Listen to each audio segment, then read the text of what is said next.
Another exciting show. I have a fantastic guest, a personal friend of mine. His name is Tommy Whitmore. He got depth and weight, and his story is amazing. From living life in a maze to an amazing life, and Tommy is living life after death. How you doing today, Tommy? I'm all right in yourself, brother. How was your day so far? So far, so good, you know? Okay. Yeah, we gonna talk about, like we talk about on the phone, brother, how we live in life after death, and from living in that maze and living an amazing life. But we're gonna try to do it chronologically and to see how we got to this table today. Okay. Okay. So tell us a little bit about yourself, brother. Your beginnings. Well, I'm out of South Central Los Angeles. Like most of us around here. I grew up in an impoverished neighborhood, A-Trade, Sevenfold, Hoover neighborhood, most of my life. Although I never gang bang.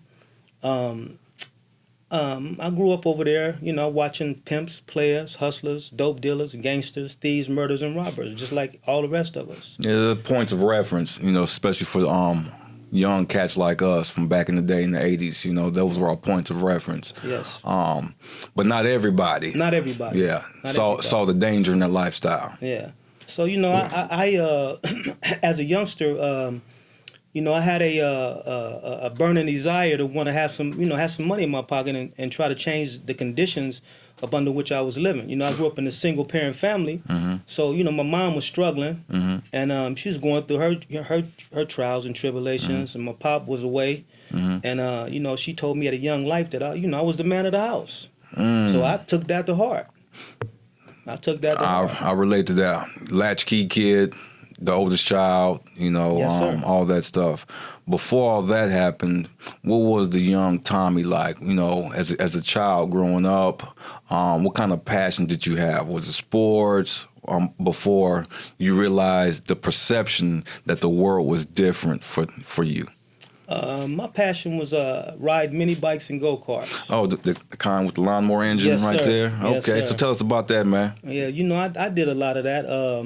I got, first I started out with bicycles. Went from bicycles to mini bikes and. But you had a Huffy. I had a Huffy. Yeah, I had a Huffy from Pep Boys. Yeah. Yes. Yeah. And then I got another bike and started putting it together. Put me a Swin orange crate together. Okay. My uncle helped me with that. Is it red line? No, it was just a regular Swin orange crate. And we put that together, and it came out pretty nice. And then it turned into a show bike, and then from there, ended up getting stolen. And after that, I went on mini bikes and go-karts after that. But that cost a little bit of money, so I had to hustle. Yeah. You know what I'm saying? What about them bicycles of riding them wheelies up the street? Because when we was kids, that street right there, Yes, sir. who can ride the wheelie all the way down? To the corner. Yes, sir. You got to do it on Beach Cruiser too. Yes, sir. No, I did it on the regular little, before the beach cruisers came out, they had the regular little, the Huffy bikes that we was talking about. Huffies, yeah. Star rims and stuff like yes, that. Sir. Half a ping pong table, shopping carts, jumping over people. Remember that? Yes, sir. That's when life was good. Yeah, we was still innocent. And then after that, after my mom told me I was man of the family, so I started to look at things a little bit different. What year was this? Do you It was remember? like in the maybe when I was around 9 or 10. So this had to be around 73, 74. So at that point, I started to take on little jobs in the neighborhood, cutting grass, washing cars. Young entrepreneur. Yes, sir. Taking advantage of any way I could see to make some money. It was a gambling shack up the street, and I used to see the all the players go over there, and I see all these nice cars and everything go over there. So I wanted to know what was going on. So I go down there and looking around, to see what is this? Who are all these people in our neighborhood with these nice cars and jumping out with nice clothes and alligator shoes on?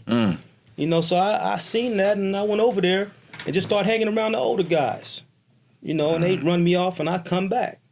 And you was attracted to it. Yeah, I was attracted to them, so I just kept coming back. So they started sending me on little errands. Run up to the store, man, get us something from the store. And they give me a few dollars for that. Pretty soon I was washing their cars. I was doing little things like that to make a little money. And then, I was able to, make a little change where I could buy some cereal and milk so me and my sister could have breakfast in the morning. And how old were you again? About 10. About 10. About 10, yeah. I was about 10 years old. And so from that point, I saw that, okay, it's a way to, to get the things that you want out of life, but you gotta get out, you gotta get out there and get active. You gotta hustle. So that's what I did. I just kept hustling. And a lot of times when I couldn't, make money doing that, I would get up early in the morning before the rest of my friends, and I would go hit all the trash cans in the neighborhood. Paper route? You had a paper route too? No, I didn't have a paper route. What I would do is I would go get the 7-Up, Coke, Pepsi, all the bottles. The bottles. The big Mother Pride bottles. Crush, all of them, and take them to the store, cash them in and get some cereal and milk so me and my sister could have something to eat in the morning. I did those types of things until I found a little job.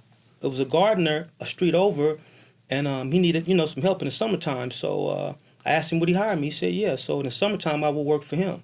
Summer youth programs? Not just a summer youth program, but just he was just an independent dude. He was out of the neighborhood, and he needed some help. So I went and helped him. He would pay me, and in the summer I would work, save all my money, and I told my mother, you ain't got to buy me school clothes no more. Just spend all that on my sister. I got me. You know what I'm saying? So that helped her to be able to get my sister the things that she needed for school, and I fend for myself. So yeah, I totally dig that, man. I totally relate to that myself. It was vice versa. I'm the oldest child. I'm my mother's only son, and doing the exact same thing that you were doing, but I didn't. The world was still. It still had that little bit of magic in it still because I was still a child. I haven't crossed over. The line was still further down the street for me, and our story sounds so damn similar, but I'm going to throw it back to you and what happened next. Well, after that, I worked in the summertime, and then one of my uncles, he opened up a lawnmower shop. And so I worked for him over at the lawnmower shop in the summer and then after school. In the wintertime. So I was able to make me a nice little amount of money doing that. And then by that time, my mom had, she had started back working, and she was saving all her money up. She was working like double shifts every day, for Mr. Jim's barbecue. And so she was, she was really working hard. I was working. So we had something to contribute, what I'm saying? And I was always looking after my sister, making sure, she had what she needed. And then from that point, another one of my uncles had a liquor store right there on Century and Hobart, on the way to the racetrack, when you go into the horse racetrack. So I got a job working there too. I was working 2 jobs. And then how old was you working 2 jobs? I was like maybe 13, 14, around up in that area. Okay. Puberty. So I was working 2 jobs, so I was able to buy my own clothes, you know what I'm saying? Like I said, like before. And fend for myself and get the things that I, that I wanted, and then still be able to contribute to the household. You dig? So that went on for several years, and then around 1979, when everybody started gangbanging, when all the homies started gangbanging, I think I was like 14 years old, and it was a '65 Chevy on the corner of our street. I used to pass by it every day, and I liked the car, but it didn't have a motor and transmission in it, right? So. One day I went up and asked them, would they sell it to me? And to make a long story short, I ended up buying the car for $50. My mother had a car that was hit in the back, a '70 Chevy. So I ended up buying the '65. She ended up giving me the motor transmission out of her '70 because she was going to junk it anyway. And I put in the '65, and that's where I got my first car at 14. So when all the homies started they was banging, I was over here trying to hustle to get my car together because I wanted to be a lowrider. Yes, sir. You dig? Yes, so sir. that started me on the path to lowriding. Yeah, it's funny because back in 1984, I was 14 years old. Okay. And the big homies, exact same story. You dig what I'm saying? 1984, living in the projects, latchkey kid doing what I'm doing, serving them rocks, and one of the big homies sold me a 1969 Chevy Impala with front, back, side to side, and I still got pictures of that. Didn't even have no driver's license, no permit because I was only 14. Yes, sir. And I had a car my mother didn't. I had to keep it on the other side of the projects, and the homies who was 16 with a driver's license used to drive my car for me, and I sit in the passenger seat. Okay. So again, Similarities. The similarities. Yeah, you know. So at that time, you know, I started trying to, you know, I was hustling, trying to put my car together, and I ended up getting it together. And shortly after that, one of the guys out of 107, when I was at the lawnmower shop working, I had the car parked in the front on Vermont. So one of the guys from 107 came by and asked me if I wanted to sell the car. And I'm like, yeah, I'll sell it. Because I wasn't really trying to sell it, but I said, yeah, I'll sell it for $800, just throwing something out there thinking that they was going to keep it pushing. Well, he went and got his dad and came back, and they gave me $800 for the car. And you pay how much for the car? I paid $50 for the car. And how much money you put into the car to fix it? Probably another $150. So I made me a nice little chunk of change. That was my first time, you know, having that much money in my life. You know what I'm saying? So I went and bought another Chevy, a '66. I think I paid a couple $100 for it and started working on that. But around that time, let's see, I did that for a couple of years.